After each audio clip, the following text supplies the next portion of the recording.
뭐를 왔다 갔다 하면서 느꼈던 그런 묵상했던 내용을 한번 나눠보도록 하겠습니다. 제목은 뭐 비교와 원망 또는 불평인데, 이제 제가 23일 날 이제 휴가가 끝나고 다시 동티모르로 가기 위해서 출국을 하게 됩니다. 말씀을 드렸지만 제가 지금 몸이 그렇게 썩 좋은 상은 아니에요.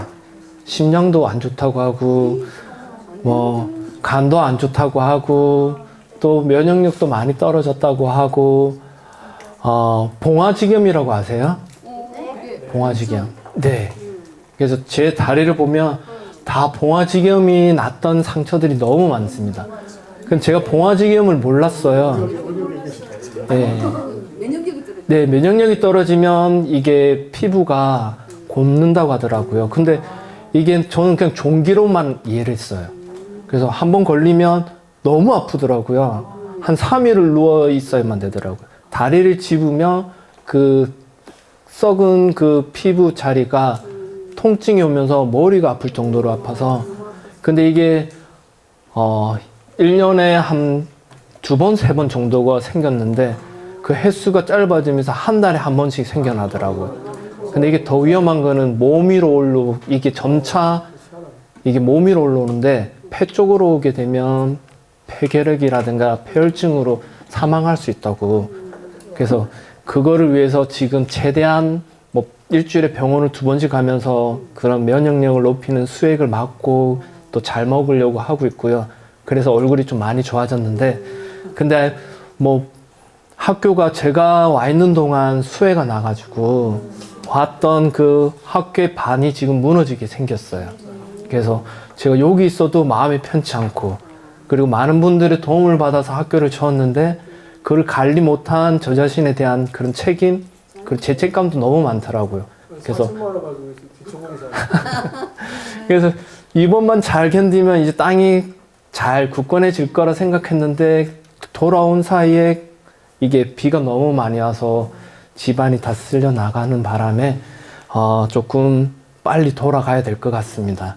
그래서 휴가 끝나고 동티모르로 가려고 이제 하고 있는데, 한국에 들어오게 되면 제일 먼저 이제 수도원의 수사님들께 인사를 드려요. 잘 지내다가 왔습니다. 인사드리고 미사를 같이 하고 집으로 가서 이제 부모님께 인사를 드리고 합니다. 그런데 인사를 드리고 부모님께 인사드리고 저 그럴 때마다 수사님들을 보면 제일 부러웠던 게 저의 삶과 그런 성북동에서, 저희 수도원이 성북동에 있는데 성북동에 있는 수사님들과 비교해 보면 너무 차이가 많이 나는 거예요. 저 수사님들 보면 덩치가 되게 커요. 저는 되게 왜소해 보이고 수사님들 얼굴이 막 하얗고 빛이 나는데 저 얼굴은 막 까맣고, 뭐 비행기를 타면 뭐 대한항공이라든가 아시아나 항공을 타면 스튜어디스들이 저한테 막 영어로 얘기를 하고 한국 사람인데 불구하고 한국말을 안 해줘요. 그만큼 막 인도네시아 사람처럼 보이는지 까맣게 되고, 그리고 샤워를 할 수 있다는 게 너무 부러운 거예요. 저희는 샤워를 하려면 나무를 해와가지고 그거를 불을 떼가지고 뜨거운 물을 다시 또 집 안으로 가져가서 이렇게 끼얹어야 되는데 그런 깨끗한 물이 있다는 거, 그리고 사계절이 있다는 게 너무나 부럽고, 그 우기 때는 또 물이 흙탕물이라 물이 지저분해서 물을 사용할 수가 없습니다. 그래서 빗물을 받아서 가지고 와서 사용하고, 그러다 보면 손도 막 이렇게 피멍이 들 정도로 물을 길러야 되고, 물이 부족하다 보니까 잘 씻지도 못하고, 제가 동티모르 가기 10년 전에는 얼굴이 굉장히 하였었거든요. 지금은 굉장히 까만데 금방 타버리고 눈도 나빠지는 것 같고, 이렇게 다른 사람과 비교할 때 뜨거운 물을 펑펑 나오는 한국과 그렇지 못한 동티모르와 비교할 때 너무나 이제 부럽기도 하고, 조금 나도 빨리 돌아와야 되겠다 생각도 하고, 그런데 또 맛있는 것도 너무 많이 먹어요. 저희는 저희가 해 먹어야 되거든요. 뭐 한국에서는 그래도 좀 식복사 해주시는 분이 있는데 동티모르는 그냥 아무것도 없어요. 그냥 제가 뭐 어딜 가더라도 대접을 해준다 해도 그런 계란 후라이 하나, 그리고 나물을 그런 기름에 볶아서 내는 거 하나, 그렇게 두 가지가 항상 대접을 받는데, 이런 분들한테 부탁하기도 그렇고, 그렇다고 제가 하기에도 좀 그렇고, 주일에 제가 미사가 4대가 있어요. 9시 본당 미사하면 1시간 차를 타고 가면 11시 미사, 그리고 또 끝나면 또 가서 1시 미사, 그리고 또 가서 3시 미사, 그렇게 끝나서 돌아오면 한 7시가 정도가 돼요. 그렇게 되면 아마 여러분들 알 거예요. 힘들게 들어갔다가 일을 보고 들어왔는데 밥을 하려고 하면 하기 싫으시잖아요. 몸도 움직이기도 싫고, 그래서 가만히 누워있다가 밥도 안 먹을 때도 있고, 겨우 일어나서 밥을 먹을 때도 있고, 그러니까 이렇게, 그런데 뭐 나가서 뭐 외식을 하고 싶어도 외식할 곳도 없어요. 제가 매달 한 달에 용돈을 10만 원을 받아요. 예. 용돈 10만 원 받아가지고 이제 생활을 하는데, 이 10만 원을 받아도 어디 사 먹을 데가 없는 거예요.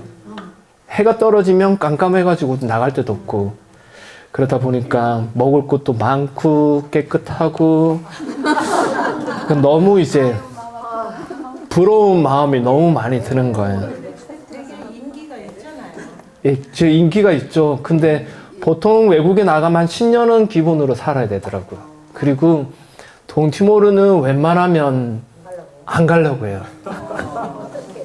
그래서 저도 이제 한 분이 빠져나온다고 해서 어쩔 수 없이 저가 이제 들어오게 되었고, 그런데 저 말고도 다른 분들이 왔는데, 모르겠어요. 저는 잘 살만 하던데, 다른 분들은 못 살겠다고 이렇게 가시는 분들이 참 많았었거든요.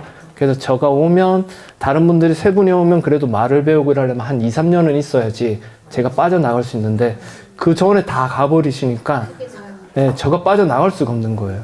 그러다 본당 하다가 학교 생기니까 또 학교 또 책임을 맡게 되고, 또 학교 책임 또 하나 맡게 되고, 이러다 보니까 또 수도원까지 책임을 맡게 돼가지고 이렇게 책임 자리가 4개가 생겨버린 거예요. 그래서 지금 나가지도 못하고 들어오지도 못하고 이런 상황인데, 저는 잘 음식을 못해가지고 잘 먹지도 못하고 쉽지가 않습니다.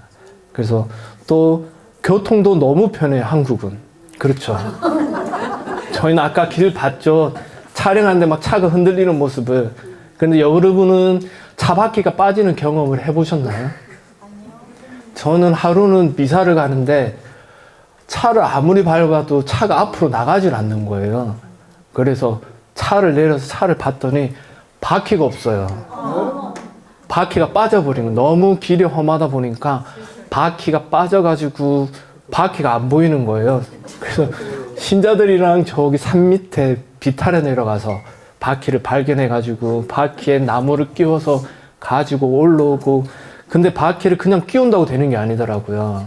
그래서 또 바퀴를 고칠 수 아는 사람을 불러서 기다렸다가 그거를 끼우고 해서 돌아왔던 기억도 있고, 또 바퀴 축이 또 무너져 내려가지고 차가 안 나가는 경험도 해보고, 그렇게 길도 너무 좋고 미사 다니기도 너무 편하고, 그러다 보니까 한국과 동티모르 너무나 다른 환경에 저도 모르게 한국에서 생활하는 수사님과 비교하게 되더라고요. 또 부러움도 느끼고, 그러다 보니까 제가 막 나도 그러면 동티모르에서 한국과 똑같이 한번 살아보겠다 라고 생각하고 막 할 수 있는 것들을 막 찾아보고 갖추고 이렇게 해보려고 했는데, 동티모르에서는 뭐 살 수도 없고 먹을 수도 없고, 그러다 보니까 저 자신이 스스로 더 힘들어지더라고요. 혹시 예루살렘 가보셨나요? 많이들 가보셨을 거예요. 그 사해 가보셨죠? 보통 사해 가기 전에 이제 강야를 들려가지고 강야 한번 보고 사해로 가잖아요. 예수님이 그런 그 성령의 인도를 받아서 강야에 나가서 40일간 악마의 유혹을 받으셨는데, 제가 부제 때 그 이스라엘을 가봤습니다. 황량하고 척박한 땅, 사람이 살기 힘든 곳. 그런데 제가 지금 지내고 있는 동티모르 또한 척박하고 사람이 살기 힘든 곳이더라고요. 그래서 동티모르 또한 강야와 같고 물도 없고 나무도 없고 메마른 땅뿐입니다. 제가 휴가 때 한국에 돌아와 수사님들에게 저에게 이런 어려움들을 막 얘기하면 수사님들이 제 얘기를 들어줄까요, 안 들어줄까요? 잘 안 들어요. 아, 힘들겠구나라고 생각하고 그렇게 그치게 돼요. 또 물론 제 얘기를 들어준다곤 하지만 다 이해하고 공감하고 모든 것을 다 이렇게 알지는 못합니다. 그리고 또 이런 얘기를 하는 것을 별로 안 좋아해요. 네. 그래서 강야와 같은 곳에서 공소가 생긴 지 35년이 되었지만 공소로 계속 머물러 있어서 본당으로 승격된 거, 그리고 준본당에서 승격되고 학교를 지은 것에 관해서 말을 해도 아무런 감흥도 없습니다. 또 어려움이 있거나 이렇게 얘기를 하는 요청을 하면 답이 빨리빨리 안 와요. 그리고 오는 거는 조금 기다려봐라 라고 얘기하고, 우리도 많이 힘들다 라고 얘기하고, 제가 학교 건립을 해서 많은 사람들을 설득하고 큰 부지의 땅을 기증받았지만 그분들도 잘 모르고 잘 알아주지 않습니다. 그래서 이처럼 같은 수도의 형제들이지만 동티모르 삶의 어려움을 잘 모릅니다. 그러면 누가 알아줘야 될까요? 이 모든 것들을. 네, 하느님 뿐이죠. 그래서 제가 많은 분들의 기도와 기도로 해온 일들에 관해서 모든 사람들이 몰라준다 해서 속상해한다면 나에게 좋은 것일까요? 나쁜 것일까요? 나빠요. 괜히 내 마음만 안 좋고 또 이런 안 좋은 마음이 옆 사람에게 전해지고 그러다 보면 아유 나도 돌아가야 되겠다. 에이, 못 살겠다라고 이렇게 그러다 보면 기쁨이 없고, 또 선교라는 게 기쁨이 없으면 다른 신자들한테 더 공동체에 악영향을 미치더라고요. 그래서 한 번은 내가 많은 노력을 하고 있고 일들을 해도 스님이 몰라준다면 나도 그들이 뭐 한국에 사는 것처럼 살겠다고 했지만 그렇게 잘 되지 않고, 나라 자체가 부족한 나라에 있기 때문에 저 마음대로 되지 않고, 그래서 이 구장을 한번 봤으면 좋겠습니다. 이렇게 강야인데 이게 타출기 13장 20절에서 22절의 말씀인데, 그들은 숲곳을 떠나 광야 가장자리에 있는 에탐의 진을 쳤다. 주님께서는 그들이 밤낮으로 행진할 수 있도록 그들 앞에 서서 가시며 낮에는 구름 기둥 속에서 길을 인도하시고 밤에는 불 기둥 속에서 그들을 비추어 주셨다. 낮에는 구름 기둥이, 밤에는 불 기둥이 백성 앞을 떠나지 않았다. 이스라엘 백성들이 광야에서 배가 고파서 모세에게 원망할 때 하느님께서는 그들에게 만나를 내려주셨습니다. 또 광야에서는 낮에는 그들을 위해 구름 기둥이 되고 밤에는 그들을 위해서 불 기둥이 되어서 그들을 이끌어주시고 지켜주셨습니다. 그리고 그들이 배가 고파 힘들어할 때 먹을 것을 내려주셨으며 모든 어려움에서 이스라엘 백성들을 보호해주셨어요. 이처럼 하느님께서는 광야에서 이스라엘 백성들의 부족함을 채워주셨고 그들의 모든 어려움과 위험에서 보호해주셨으며 늘 그들과 함께 하면서 그들을 이끌어 주었습니다. 이렇게 이스라엘 백성은 광야에서 그들의 부족함을 채우고 보호해 주시며 이끌어 주신 하느님을 체험했고, 어찌 보면 광야는 황량하고 척박한 땅이지만 동시에 하느님을 체험할 수 있는 만남의 장소이기도 합니다. 자, 우리는 사실 광야에 있는 이스라엘 백성처럼 주님과 이웃들에게 너무나 많은 것을 받으며 살아가고 있습니다. 너무나 가분한 사랑, 너무나 자비하신 도움과 은총을 받으며 살아가고 있는 것이 우리들의 삶이 아닐까. 그런데 저도 동티모르에서 많은 도움과 많은 사랑을 받으면서 생활하고 있거든요. 항상 많은 사람들로부터 많은 것을 받기를, 그렇지만 또 많은 사랑을 원하더라고요. 늘 받기만 원했던 저를 볼 수 있었습니다. 동티모르에서 큰 사랑과 은총을 받았음에도 불구하고 한국에 오면 동티모르와 다른 삶을 비교하고 또 한국에 계신 선인들을 부러워했습니다. 그러다 보니 평소에 제가 받았던 사랑을 잊어버리고 늘 받지 못했다는 불평불만만 하게 되더라고요. 더 많은 것을 사람들에게 요구했고 내 안에 채워지지 않는 욕심에 화를 내고 짜증내며 동티모르의 삶의 회의감도 느끼기 시작했습니다. 주님께서 저에게 베풀어 주신 모든 은혜에 대하여 감사하기는커녕 또 불평, 불만 이런 이런 것들이 내 마음에 존재했습니다. 그래서 감사함이 없는 삶을 살고 있지 않나라는 생각을 항상 주위에 부러워하고 질투하고 불평하면서 왜 몰라주냐 따지기만, 그러면서 내 욕심대로 살겠다고 말하고, 그리고 맨날 속상하다고 하고, 그것을 알아주지 원한다면 사실 나만 힘들고 나만 더 공허해지고 사욕을 쫓을 뿐이고 주님의 사랑을 결코 체험하지 못하게 된다. 12월 31일이면 동티모르의 사람들이 다 모여와서 성당의 미사를 참석합니다. 그리고 그 미사를 참석하고 저희는 1월 1일 새해 기념을 하거든요.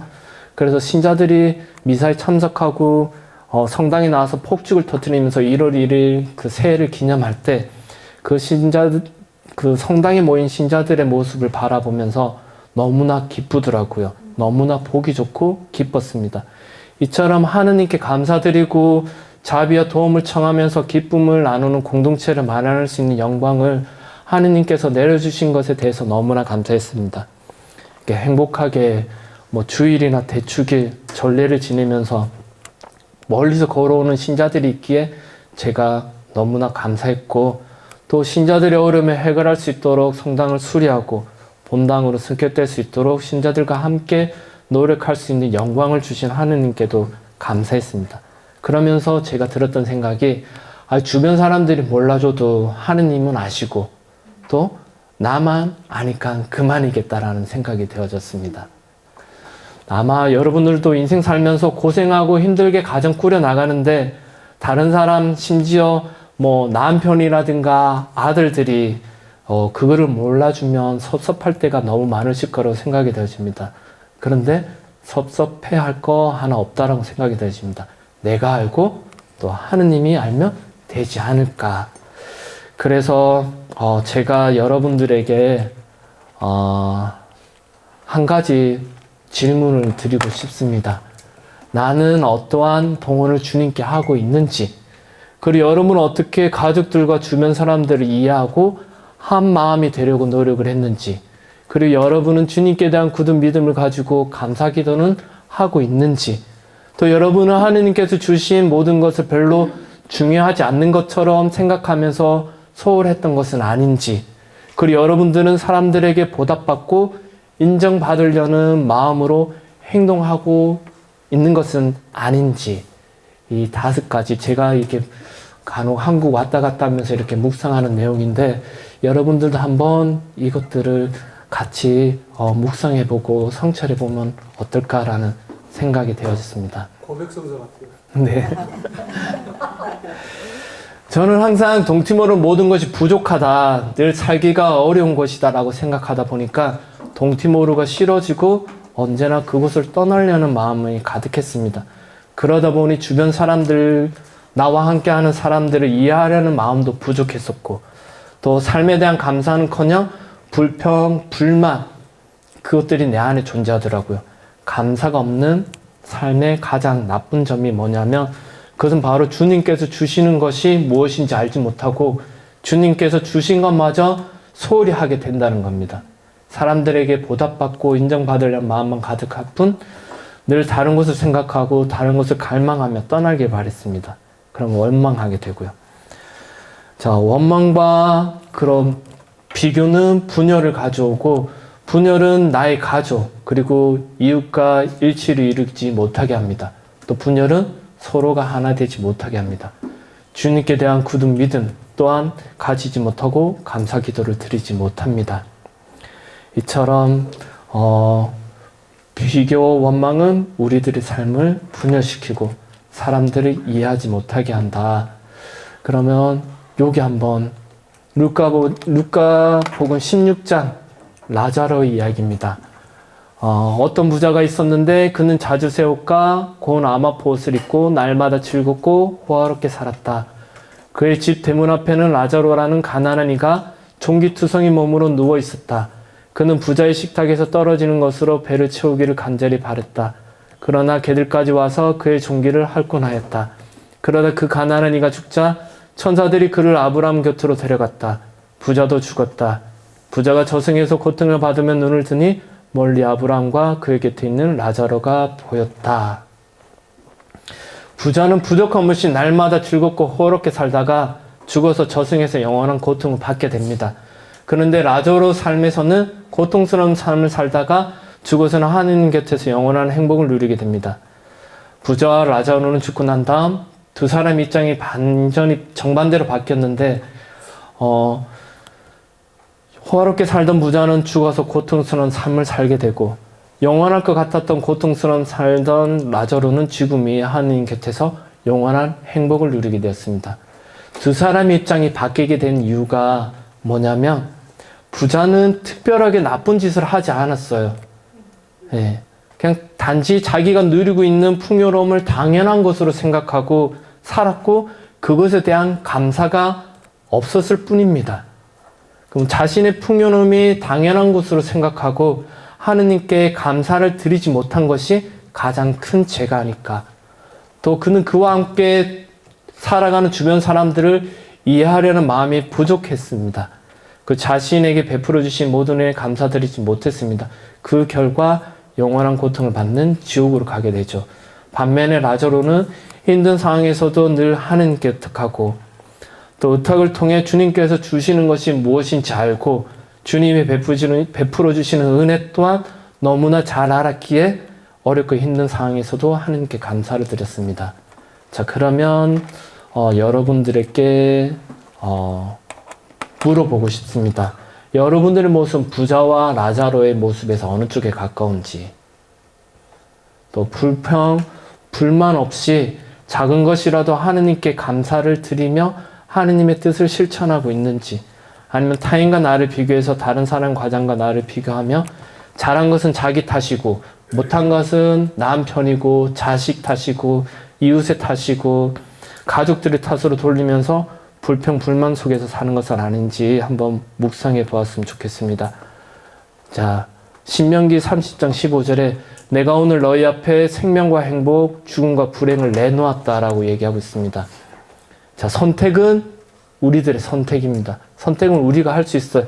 어디로 갈 건지, 생명과 행복인지, 죽음과 불행으로 갈 건지.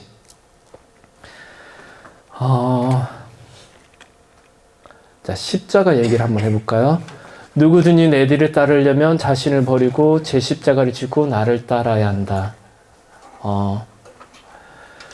제게 지어지는 가장 십자가는 아마도 지금 동티모르가 아닐까라고 늘 생각해왔습니다. 저에게 동티모르는 광야, 무거운 십자가, 그리고 가난한 곳이고 열악한 곳이고 늘 부족한 것이 당연하다고 여기며 참고 살아야 했습니다. 그래서 제가 이게 동티모르가 십자가가 아닐까라고 생각을 했는데 지금은 그런 생각을 하지 않습니다. 저가 동티모르가 가난하고 열악한 삶을 살다 보면 그들 위해서 많이 노력하고 또 동티모르 선교를 희망하면서 저에게 찾아와서 많은 분들이 묻습니다. 선교가 무엇인지. 저는 제 삶을 성찰하면서 선교란 무엇인지 생각해 보니까 노새와 금불상 얘기가 생각이 났습니다. 어떤 절에 금불상이 있었어요. 그 금불상이 마을을 방문할 때 노새가 그 금불상을 지고 마을을 찾아가는 거예요. 그러면 마을 사람들이 그 금불상을 보고 절을 하는데 노새는 자기를 보고 절을 한다고.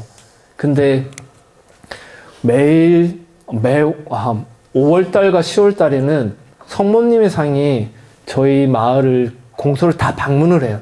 그때 제가 그 성모상을 가지고 가요. 그 성모상을 가져가면 사람들이 다 저에게 절을 합니다. 근데 나에게 절을 하는 게 아니라 성모상에게 절을 하는데 저는 저에게 절을 하는 줄 알고. 근데 노새가 그렇게 이해를 하고 내가 나한테 절을 하는데 내가 왜 이 금불상을 계속 힘들게 지어가야 될까 하면서 길 가다가 버려버려요. 그 노새는 그 마을에 가서 어떻게 됐을까요? 바로 죽어버렸어요. 저도 똑같지 않을까. 나를 우러러보고 그렇게 생각하면서 제가 이 동티모르를 짐처럼 생각하고 그렇게 하다 보면 저는 어쩌면 아마 저에게 이제 많은 사람들이 저에게 와서 고개를 숙이고 제 손에 입을 맞춰요. 예, 그게 포르투갈 인사 방법이라. 그리고 코로나 때는 제가 제일 첫 번째로 8,000명 중에 제일 첫 번째로 코로나 예방 주사를 맞았어요. 예, 그만큼 뭐 동네 무슨 장관이든 대통령이 오면 제가 항상 꼭 나가서 그분들을 맞아야 돼. 마을의 대표로서. 그렇게 하다 보니까 저가 아마 노새처럼 많이 교만해지고 많은 사람들이 나를 고개를 숙이고, 또 주교님이 본당으로 승격되었을 때 주교님이 저에게 한 말이 있었어요. 하상바오로 신부, 이제 너가 이 지역의 왕이야. 네. 불러도 왕으로 부르고, 그러다 보니까 제가 진짜 왕이 되었다고 생각하고, 모든 대소사는 저에게 와서 의논을 합니다. 자기 집에 그런 전통 가옥이 있는데 아들들은 저 전통 가옥을 허물자고 하고 다시 짓자고 하는데 이걸 전통을 따라 할까요? 말아야 될까요? 그거를 저한테 물어봐요. 그럼 제가 그걸 전통을 따라야 됩니다 하면 그 전통을 따르더라고요. 그만큼 이제 그러다 보니까 많이 교만해지기도 하더라고요. 그러면서 제가 동티모르 사회를 좀 변화시킨다고, 그 변화를 시켜 나가는 존재라고 착각 속에서 생활하고 있는 저 자신을 발견할 수 있었습니다. 저에게 있어 십자가는 뭐 직책, 역할, 그런 부담감, 그리고 교만함, 예를 들면 이것을 변혁해야 되겠다고 생각하고, 또 제 자신이 거룩한 사제고 훌륭한 교장이 되어야 한다는 마음, 이런 생각과 함께 저에게 하루는 생각이 들었던 게, 예전에 우리 한국교회 파리외방 선교사들이 조선이라는 낯선 그런 문화에 어떻게 다가가려고 노력하고 이해하려고 했을까?